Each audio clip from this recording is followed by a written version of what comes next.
మేము ఇక్కడ 250 మెంబర్స్ పైన సీనియర్ సిటిజన్స్ అందరం అందరూ రిటైర్మెంట్ తీసుకున్న వాళ్ళు అందరూ ఉన్నారండి. రూపాయి పోగు చేసుకుని మేము ఎందుకంటే పెద్దవాళ్ళం అయిపోయాము, మాకు ఒక సెక్యూరిటీ సేఫ్ ప్లేస్ కావాలి అనే ఉద్దేశంతో ఇక్కడ మొత్తం మేము వచ్చి చూసినప్పుడు మొత్తం చుట్టూతా గోడలు ఉన్నాయి, 50 ఎకరాల స్థలం, గార్డెన్స్ అన్నీ ఉన్నాయి. ఎంత పీస్ఫుల్గా మేము ఇక్కడ ఉండొచ్చు అనే ఉద్దేశంతో ఇక్కడ మేము అందరం కొనుక్కున్నామండి.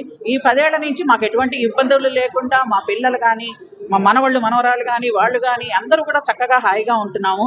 ఈ ORR ఎప్పుడైతే ఎగ్జిట్ ఎంట్రీ ఇటు పక్క ఇచ్చినప్పుడు ఆల్రెడీ గవర్నమెంట్ వాళ్ళు 100 ఫీట్ రోడ్డును శాంక్షన్ చేశారు. కానీ కొంతమంది అధికారుల మరి నిర్లక్ష్యమో మరి లేకపోతే వాళ్ళ వెనకాల కూడా బడాబాబుల మరి ఎవరున్నారో పొలిటికల్గా మాకు తెలియదు. కానీ కొంత దూరం వరకు 100 ఫీట్ చేసిన తర్వాత 20 ఫీట్ రోడ్ అయిపోయింది. అక్కడ ఆ 20 ఫీట్ రోడ్డు మూలకంగా 5-6 ఇళ్ళు అక్కడ ఇబ్బంది కలిగించడం మూలకంగా వాళ్ళు సైడ్ దారులు ఎత్తుక్కుంటున్నారు. మళ్ళీ ఆ సైడ్ దారుల్లో మా కాలనీలు ఇబ్బంది పెడుతున్నారు. అక్కడ ఆ 20 మెంబర్స్ మేము అప్పటికి కూడా ఒక MP గారి దగ్గరికి వెళ్ళామండి, ఆయనతో చెప్పాము, విన్నవించుకున్నాము.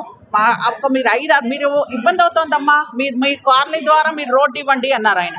సార్ మేము మీకు 5-6 వాళ్ళతో మీరు అడ్జస్ట్ చేసి వాళ్ళని సంప్రదించవచ్చి వాళ్ళకి చేస్తే బాగుంటుంది, కానీ 650 కుటుంబాలని మీరు ఇబ్బంది పెడతారా సార్ అని కూడా మేము రిక్వెస్ట్ చెప్పాము ఆయనకి. కానీ మరి అధికారులు మా మాట వినలేదు. హైడ్రా వాళ్ళకి కూడా తప్పుడు సమాచారం ఇచ్చి అన్ఎక్స్పెక్టెడ్గా మాకు తెలియపరచకుండా రోడ్డును కోల్దోసేశారు, ఆ గోడను కోల్దోశారు.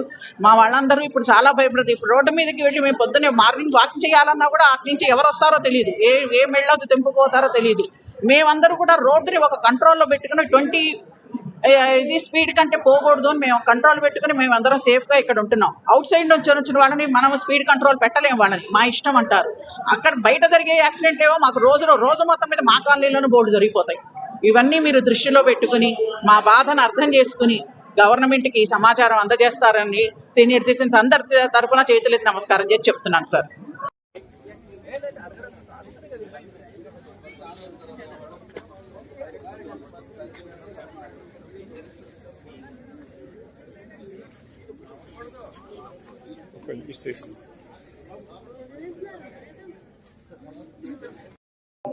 యాక్చువల్లీ June 24న డెమాలిష్ చేసిన వాల్ వల్ల మాకు సెక్యూరిటీ కన్సర్న్స్ ఉన్నాయి. ఇక్కడ మేము ఇల్లు తీసుకున్నదే మాకు ఎండ్ ఆఫ్ ద డే జాబ్స్కి వెళ్ళొచ్చో స్కూల్కి వెళ్ళొచ్చో పిల్లలకి పీస్ఫుల్ ఎన్వైరన్మెంట్ కావాలని. మేము అందరం విల్లాస్ తీసుకున్నప్పుడు it has a compound wall. ఏదైతే మాకు వెంచర్ క్రియేట్ చేశారో ఆ వెంచర్లో మేము కాంపౌండ్ వాల్ ఉంది, సేఫ్టీ ఉంది, ఇక్కడ అన్ని మెజర్స్ ఉన్నాయనే మేము ఇక్కడ ఇల్లు కొనుక్కున్నాం. ఆఫ్టర్ 10 years వచ్చి ఇక్కడ సడన్ గా ఆల్ ఆఫ్ అ సడన్ ఇక్కడ రోడ్ వస్తుంది అడిషనల్ గా అంటే లోపల ఉన్న 600 విల్లాస్ కమ్యూనిటీస్ కార్సే మాకు చాలా రష్ అయిపోతుంది మార్నింగ్ టైం.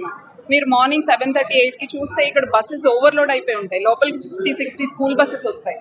పిల్లలకి ఎంత సేఫ్టీ కన్సర్న్ క్రియేట్ చేస్తున్నారో మీరు ఆలోచించుకోవాలి. మీరు ఎవరో ఒక 5-6 హౌసెస్ కోసం రోడ్ యాక్సెస్ వదులుతున్నారు, బట్ ఈ లోపల ఉన్న 600 ఫ్యామిలీస్ సెక్యూరిటీ సేఫ్టీ మీరు దృష్టిలో పెట్టుకొని ఆలోచిస్తే మీకే అర్థమవుతుంది ఆల్టర్నేట్ రోడ్స్ డెవలప్ చేయాలా, ఈ కమ్యూనిటీలో ఉన్న రోడ్స్ని డిస్టర్బ్ చేయాలా అన్నది.